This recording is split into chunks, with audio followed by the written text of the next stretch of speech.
benefit of being in the city of Lord Shiva. I mean, I do not experience it.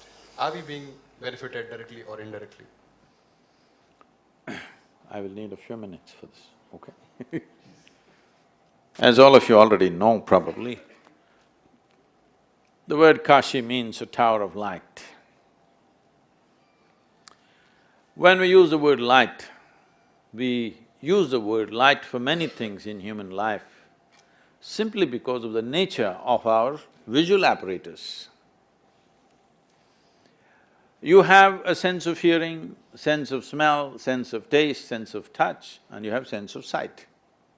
Among all these five things, in the human being, the sense of sight is the most powerful one.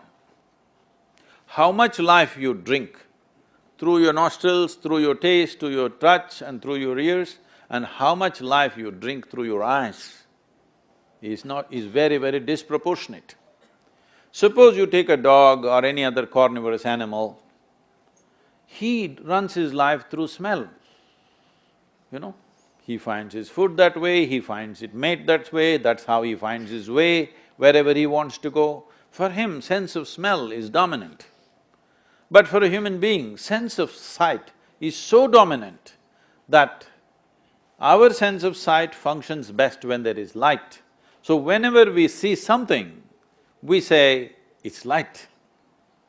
When we see something new, we say a new light has come. No new light has come, we're just seeing better. Because we're seeing better, we refer to that as light. So in that context, this is a tower of light.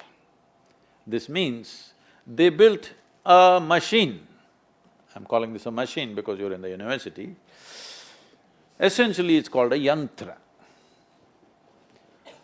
The word yantra today also in English translates as a machine.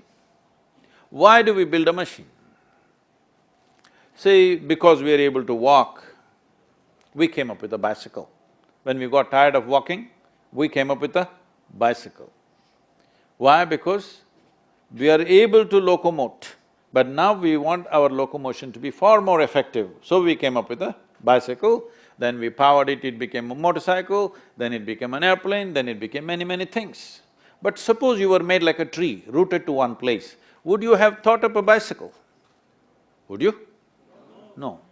Now that we can speak, we have a microphone, we have a telephone, we have all kinds of phones. Now that we can see, we have a periscope, microscope, telescope, all kinds of scopes. Every machine that we have created is only an extension of the existing faculties that we already have. We have not come up with any machine which does something totally different from what we are able to do. It only extends our ability.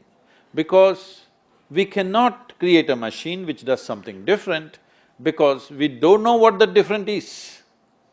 We have no way of exploring something beyond our existing faculties, isn't it? We can only extend our faculties, we cannot create a new faculty as such. So, we built various kinds of yantras. As we built bicycles, motorcycles, microphones, microscopes and various things, we built other kinds of machines which were essentially energy machines. Because we understood where there is a physical machine, there'll be friction, there will be a lifespan, there'll be maintenance and various other aspects. So we built machines which are pure energy machines, giving it a form by giving a physical foundation to it. Small machines, big machines, all kinds of things were built for specific purposes. This is what you call as a deity in this country. In this country, I want you to listen to me carefully, not react to this simply. We are a godless culture. We don't have the God anywhere. All the people whom you worship are people who walked this geography at some time, isn't it so?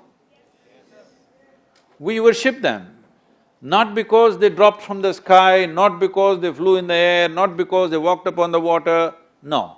We worship them because they exhibited an extraordinary sense of freedom. No matter what life did to them, they remained free from that.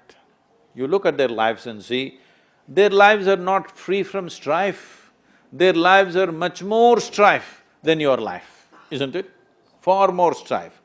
far more dramatic strife, wars and tragedies and all kinds. In all this, they remained unmoved, balanced, not becoming a reactive force, but continuing to be involved with life. They did not withdraw, nor did they become angry. They stayed there and did what they had to do, whatever they could do. Many times, most of their activities ended up in failure, but the man is a victory because what happened around him never determined who he is. This is why in this culture we held freedom, liberation or mukti as the highest goal. God is not the goal, mukti is the goal, moksha is the goal, isn't it? If you listen to the conversations of your mothers or maybe grandmothers, daily conversation never happened, not spiritual conversation.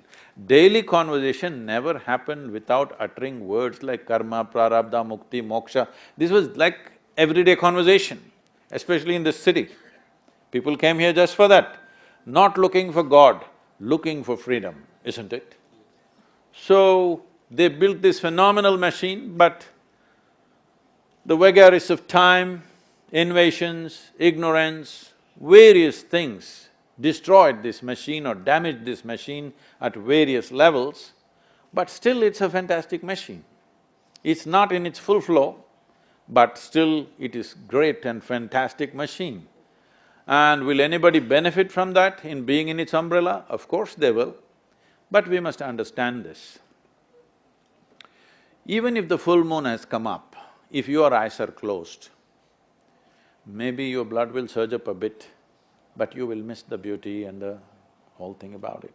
The same goes to everything, because whatever we are not conscious of, in some way will not exist for us, isn't it?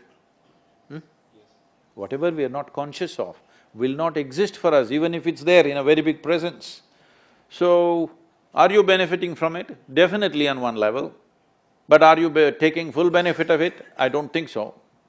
When I look at the people, the way they're moving around, they will see pilgrims coming like this with tears in their eyes, but these people are going like this about their little danda that they're doing. So, you may not benefit fully from it unless you're conscious, because subtler aspects of life especially will not come to you unless you consciously become receptive. So this is very important. Unfortunately, people have started referring to Kashi as the Makkah of the Hindus and all this stuff. This is not a Makkah, you're not going there to seek God's grace or something else.